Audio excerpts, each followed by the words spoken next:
اٹک میں school when per firing سے 2 بچیاں جاں بحق۔ ریسکیو حکام کے مطابق بتایا کہ اسکول وین پر فائرنگ کے نتیجے میں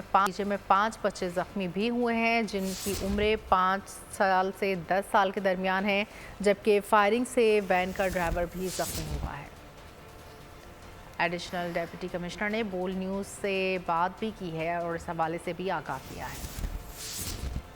جس میں کہ ایک ذاتی دشمنی جو ہے اس کے نتیجے میں رپورٹری جو پہلے ان کی طرف سے کلنگ تھی ڈرائیور کی طرف سے، ان کی فیملی کی طرف سے، اس کے انتقامی کارروائی کرتے ہوئے ڈرائیور پہ فائرنگ کی گئی اور اس فائرنگ کے نتیجے میں انفارچونیٹلی 2 بچیاں جو فرنٹ رو پہ تھیں بیٹھی ہوئی ان کی شہادت ہوئی اور 4 بچے جو ہیں وہ زخمی ہوئے، لیکن الحمدللہ جو زخمی ہیں وہ اسٹیبل ہیں اور ڈرائیور بھی زخمی ہوا وہ بھی اسٹیبل ہے۔ ضلع انتظامیہ کی طرف سے فوری طور پہ جو ڈپٹی کمشنر ہیں اور اے سی متعلقہ اور اے ڈی سی آر وہ وہاں پہ پہنچے ہاسپٹل میں اور انہوں نے انشور کیا کہ میکسیمم طبی جو بیسٹ سہولیات ہے وہ ان کو پرووائڈ کی جائیں۔ پولیس کی طرف سے جو ہے وہ ریڈ ٹیمز تشکیل دے دی گئی ہیں اور وہ چھاپے ماری ہیں اور وہ ان پارٹی کو جو کہ آئیڈینٹیفائی ہو چکی ہے ان کو ان کی گرفتاری کے لیے چھاپے مارے جائیں۔